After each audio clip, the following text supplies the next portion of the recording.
नमस्कार, मैं उमाकांत लखेड़ा और DS4 न्यूज़ के इस एपिसोड में आपका स्वागत है। आज हम राजस्थान और हरियाणा दो राज्यों की चर्चा करेंगे, वहाँ की राजनीति की चर्चा करेंगे और मुझे लगता है कि इस चर्चा में भारतीय जनता पार्टी द्वारा शासित ये दोनों हरियाणा और राजस्थान जैसे राज्यों में भारतीय जनता पार्टी की जो आंतरिक कला है वो खुलकर सड़कों पर आ रही है, खुलकर बाहर आ रही है, खुलकर मीडिया में आ रही है। और इसमें सबसे पहले हम दिल्ली से सटे हुए हरियाणा की बात करेंगे, जहां अनिल विज जो बहुत 7 बार के MLA हैं, विधायक हैं, सबसे वरिष्ठ विधायक हैं हरियाणा के, वो बहुत नाराज हैं पार्टी के नेतृत्व से। हरियाणा में जो मुख्यमंत्री हैं उनसे नाराज हैं। इसकी वजह ये बताई जा रही है कि उनके जो काम हैं, उनके लोगों के जो काम हैं, जो सरकार में फंसे हुए हैं, वो काम नहीं हो रहे हैं। और जाहिर सी बात है कि जो प्रत्येक राजनीतिक पार्टी होती है, नेता होता है, तो वो चाहता है कि अगर वो किसी के काम को रिकमेंड करे तो फट से उसके उनके काम होते रहें। तो अनिल विज साहब ने पिछले महीने एक धमाका किया, जिसमें उन्होंने जो नायब सिंह सैनी हैं, राज्य के मुख्यमंत्री हैं, उन पर आरोप लगाया कि वो उड़न खटोले में, मतलब वो ज़मीन पर नहीं उतरते हैं, जहाज़ में ही घूमते रहते हैं, आसमान में घूमते हैं। और अगर वो ज़मीन पर उतरें तो उनको विधायक, MPs, मिनिस्टर्स, उनकी समस्याओं से वो रूबरू हों, उनको पता लगे। तो एक बड़ा इंटरेस्टिंग है कि प्रचंड बहुमत से पिछले कुछ महीने पहले ही जो सरकार सत्तारूढ़ हुई है, वहाँ इस तरह का असंतोष पनप रहा है। और वो असंतोष को पार्टी के एक बड़े मंत्री, सबसे वरिष्ठ मंत्री, उनकी जुबान से वो असंतोष सामने आ रहा है, सड़कों पर आ रहा है। और ऐसा लगता है कि लोगों का ये कहना है कि जो अनिल विज साहब हैं, जो बहुत कनेक्ट है उनका अपने क्षेत्र की जनता से, खासतौर पर अम्बाला से, जहाँ के वो MLA हैं, विधायक हैं। और पिछली बार भी उनके जो समर्थक थे वो आरोप लगा रहे थे कि उनको हराने के लिए हरियाणा BJP की एक लॉबी पीछे पड़ी हुई है और उनको हराने की चेष्टा हो रही है। खैर, वो हारे नहीं, जीत गए। अपने लोकप्रिय जो उनका मिजाज है उसकी वजह से जीत गए, और भारतीय जनता पार्टी का जो वोट बैंक है उसकी वजह से भी वो जीते हैं। और उनको 3 दिन पहले जो भारतीय जनता पार्टी के प्रदेश प्रेसिडेंट है, उनको एक नोटिस जारी किया है, जिसमें उन्होंने उनको कारण बताओ नोटिस किया है कि आपके जो बयान हैं, आपके जो आचरण हैं, और उससे एक तो पार्टी की छवि खराब हो रही है, दूसरा ये कि पार्टी का अनुशासन भंग हो रहा है, जो कि एक किस्म से पार्टी विरोधी गतिविधियों के दायरे में आता है। तो 3 दिन 4 दिन वो दिल्ली में, हरियाणा में नहीं थे। उसके बाद वो जब वापस लौटे तो उन्होंने कहा कि मैं तो 1 दिन और बचा हुआ है, लेकिन आज ही उस नोटिस का जवाब दे दूंगा। तो उन्होंने आज जो है नाश्ता पानी करके और उसका नोटिस का जवाब दिया। उसके बारे में मीडिया को भी खुलकर बताया कि ये मैंने नोटिस का जवाब दे दिया है। और मुझे लग रहा है कि हरियाणा में जो व्यवस्था है भारतीय जनता पार्टी की, वहाँ काफ़ी इस तरह की घटनाएं घट रही हैं कि MLA, विधायक, ये सब नाराज हैं। और उसकी नाराजगी के कई कारण हैं। एक तो मंत्रियों से समन्वय नहीं है, लोगों के काम नहीं हो रहे हैं, किसान आंदोलन अभी थमा नहीं है। और उसके अलावा बहुत सारे जो लोगों के, मंत्रियों के जब अपने काम नहीं होते हैं, और जाहिर सी बात है कि जब अपने काम नहीं होते हैं तो उनमें नाराजगी जाहिर सी बात है। पहले उन्होंने जो वहाँ के DC थे अम्बाला के, उनके खिलाफ मोर्चा खोला था, और DC का किसी तरह ट्रांसफ़र तो हो गया, लेकिन जो नई व्यवस्था है उसमें भी उनके काम नहीं हो रहे हैं। और DC उनके खिलाफ थे, मतलब, और इतने खिलाफ थे कि उनको मोर्चा खोलना पड़ा DC के खिलाफ कि इनको आप हटाइए। तो खैर वो हट गए, लेकिन अभी भी जो अनिल विज है उनकी नाराज़गी दिनों दिन बढ़ रही है। उनके बयान मीडिया में की सुर्खियां बनी हुई हैं, और लगातार दिल्ली, जो कि बहुत पास है हरियाणा के, तो वहाँ तक उनकी बातें पहुंच रही हैं। और ये ऐसा लगता है कि अगर जल्दी ये मामला नहीं सुलझाया गया तो दूसरे मंत्री भी जो अनिल विज के साथ सहानुभूति रखते हैं, या जो मेंबर ऑफ पार्लियामेंट हैं, खासतौर पर कई तो जिनको केंद्र में मंत्री नहीं बनाया, तो अब उनकी मुसीबत ये है कि केंद्र में भी भारतीय जनता पार्टी की सरकार है, राज्य में भी भारतीय जनता पार्टी की सरकार है। अभी लगभग 4.5 साल दोनों केंद्र में भी और राज्य में भी 4.5 साल 4 साल से ऊपर का वक्त है नए चुनाव होने तक। तो अनिल विज साहब को लगता है कि अब तो 8वीं बार तो उनको टिकट देंगे नहीं और मुख्यमंत्री उनको बनाएंगे नहीं, ज़्यादा से ज़्यादा उनको मंत्री पद से हटाएंगे तो विधायक तो बने रहेंगे। तो इस तरह की चीज़ें, जो एक नए तरह का जो विद्रोह है, असंतोष है भारतीय जनता पार्टी में उभर रहा है, बड़ा रोचक है, बड़ा इंटरेस्टिंग है। इसका पटापक्ष कैसा होता है वो आने वाले दिनों में देखने को मिलेगा। और दूसरा राज्य बिल्कुल हरियाणा से सटा हुआ राज्य है, वो राज्य है राजस्थान। और राजस्थान में जो किरोड़ीमल मीणा जो मिनिस्टर हैं भजन लाल शर्मा की सरकार में, वो भी मोर्चा खोले हुए हैं। उन्होंने तो बहुत तहलका मचा रखा है। रोज उनकी बयानबाजी से जो सरकार है भजन लाल शर्मा की जो सरकार है भाजपा की, वहाँ काफ़ी असहजता की स्थिति है। उन्होंने तो इतना आरोप लगा दिया कि मेरे टेलीफोन को टेप किए जा रहे हैं। जब टेलीफोन एक मंत्री ये आरोप लगा दे कि टेलीफोन टेप किए जा रहे हैं, तो फिर विपक्ष को इससे बड़ा मौका सरकार को घेरने का कुछ हो नहीं सकता। और इसीलिए राजेश पायलट जो कांग्रेस के वरिष्ठ नेता है, और उन्होंने मोर्चा खोल दिया है। उन्होंने कहा वो उनके समर्थन में आ गए।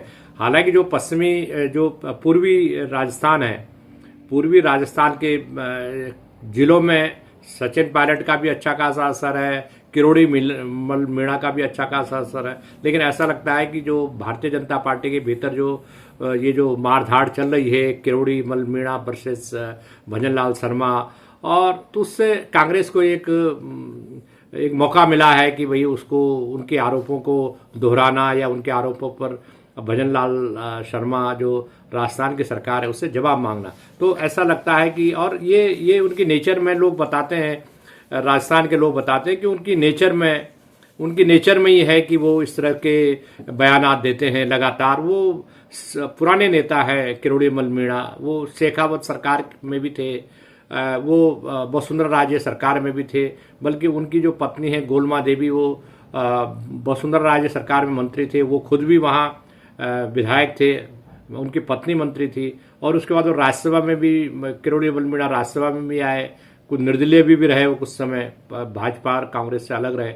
उसके बाद देखिए कि उनका जो उन्होंने दौसा से अपने एक परिवार के व्यक्ति को टिकट देने की जिद की, उनको टिकट मिल भी गया। लेकिन उनका जो करीबी रिश्तेदार हैं, भतीजे हैं उनके, वो चुनाव हार गए। तो इससे उनकी काफ़ी किरकिरी हुई उस इलाके में। वो लगातार अपने को मीणा समुदाय का एक छत्र नेता बताते हैं। बहरहाल जो मदन राठौर हैं, भारतीय जनता पार्टी राजस्थान के जो प्रेसिडेंट हैं, उन्होंने 3 दिन पहले उनको भी नोटिस जारी किया, जैसे अनिल विज को हरियाणा में नोटिस जारी किया, और उनको भी 3 दिन के अंदर जवाब देने को कहा गया है कि आप जवाब दें। पहले भी उनको चेतावनी दी गई, पहले भी नोटिस जारी किए गए, लेकिन वो सारी चीज़ों को अनसुना करते हैं। और मुझे लगता है कि उनको भी ये लगता है कि भाई मुख्यमंत्री, मेरा जो वरिष्ठता है वो मुख्यमंत्री पद से नीचे मेरी कोई वरिष्ठता नहीं है। और ऐसी दशा में मुझे एक मंत्री बना करके, और उनकी भी मंत्री बना करके गाड़ी दे दी, और मेरे कोई काम नहीं हो रहे हैं। उनकी भी लगभग उसी तरह की शिकायत है जो अनिल विज साहब की शिकायत है कि उनके कोई काम नहीं हो रहे हैं। तो जब काम नहीं हो रहे हैं, हमारे मंत्री रहते हुए हमारे काम नहीं हो रहे हैं, तो ऐसी दशा में सरकार में मंत्री बनने का क्या फायदा है? क्या उनको लगता है कि इससे तो हमारे समाज में, हमारे प्रदेश में, हमारे जो समर्थकों में हमारी जो सम्मान है वो घटेगा? तो अल्टीमेटली उनको भी, उनके जो समर्थक हैं भाई, उनको कहना है कि भाई देखिए किरोड़ीमल मीणा साहब जो है वो उन्होंने भी कफन बांध लिया है कि भाई उनको इससे ज़्यादा जो मिला है उससे ज़्यादा तो मिलना नहीं है। भारतीय जनता पार्टी आला कमान उनको मुख्यमंत्री तो बनाएगी नहीं। तो ऐसी दशा में वो अपना ये जो असंतोष की जो गतिविधियां हैं और उसको पब्लिकली सार्वजनिक भी कर रहे हैं। तो ये जो चीज़ें हो रही है, एक नए तरह का जिसको कहते हैं एक असंतोष, या पार्टी विरोधी गतिविधियां कहेंगे या सरकार विरोधी गतिविधियां कहेंगे, ये भारतीय जनता पार्टी में शुरू हो गया है। 2 राज्यों से एक कह सकते हैं शुरुआत हो रही है। बाकी राज्यों में भी है। बाकी राज्यों में कोई ऐसा राज्य नहीं है जहां धड़ेबाजी नहीं हो भारतीय जनता पार्टी में, असंतुष्ट गतिविधियां नहीं हो भारतीय जनता पार्टी में। और जाहिर सी बात है कि जो उसका कारण ये भी है कि जो हरियाणा की जो सरकार है या राजस्थान की जो सरकार है वो पूरी तरह दिल्ली के कंट्रोल में है। यानी गुजरात लॉबी दिल्ली से कंट्रोल करती है। वही ब्यूरोक्रेट्स चीफ सेक्रेटरी हरियाणा में बिठाए जाते हैं, वही चीफ सेक्रेटरी राजस्थान में बिठाए जाते हैं जो दिल्ली दरबार की पसंद है, और उन्हीं के थ्रू जो भी ठेके होते हैं, जो भी बड़े ठेके होते हैं, बड़े काम होते हैं, तो वो मनपसंद लोगों को जो भारतीय जनता पार्टी के आला कमान के करीब हैं ऐसा बताया जाता है कि उन्हीं को दिए जाते हैं। तो मंत्रियों के ना तो कोई काम हो रहे हैं, मंत्रियों के समर्थकों के काम नहीं हो रहे हैं, उनकी समस्याएं नहीं सुनी जा रही हैं। और जाहिर सी बात है कि मंत्री जब बनते हैं और वो जो लोगों से सहायता लेते हैं, जिनकी सहायता लेते हैं प्रत्यक्ष रूप से अप्रत्यक्ष रूप से, जब उनके काम नहीं होंगे तो जाहिर सी बात है कि वो अपनी जो नाराजगी है उसको पब्लिक में बोलते हैं, मीडिया में बोलते हैं। और मीडिया में खास तौर पर गोदी मीडिया तो इनको प्रमुखता से नहीं उठाता, लेकिन जो डिजिटल मीडिया है, जो सोशल मीडिया है,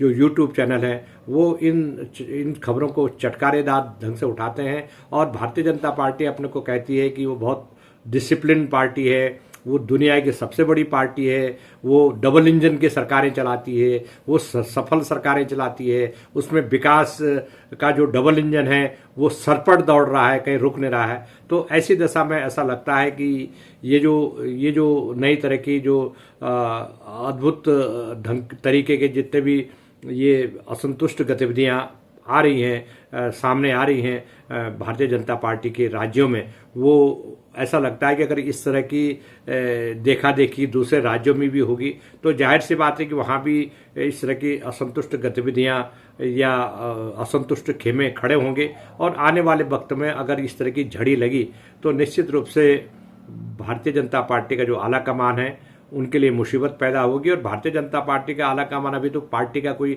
अध्यक्ष भी नहीं है, कोई मैकेनिज्म भी नहीं है पार्टी का, तो नया जो अध्यक्ष होगा भारतीय जनता पार्टी का, उनके सामने भी ये बहुत बड़ी चुनौती होगी कि छोटे राज्य हों चाहे बड़े राज्य हों, भारतीय जनता पार्टी के राज्यों में जबरदस्त गतिविधियां हैं, असंतुष्ट गतिविधियां हैं, खेमेबंदी है, गुटबाजी है, जिस पर पार्टी आला कमान इसलिए मौन साधे हुए हैं कि भाई अभी ये सब होने दो, अभी हमारे पास डबल इंजन चल रहा है, केंद्र का भी राज्य सरकार का भी, तो कुछ बिगड़ने वाला नहीं है। तो लेकिन ये मुझे लगता है कि आने वाले वक्त में, और ऐसी रिपोर्ट्स हैं कि ये गतिविधियां दूसरे राज्यों में भी शुरू होंगी, और अगर दूसरे राज्यों में शुरू होगी तो जो अनुशासन की बात करने वाली जो पार्टी है वो एक किस्म से उसका भी कांग्रेसीकरण हो जाएगा। जैसे कांग्रेस में किसी जमाने में धड़ेबाजी गुटबाजी होती थी, तो क्या भारतीय जनता पार्टी में कांग्रेसीकरण की शुरुआत है? इस पर हमें आने वाले दिनों में नज़र रहेगी। जो भी इसमें अपडेट होगा हम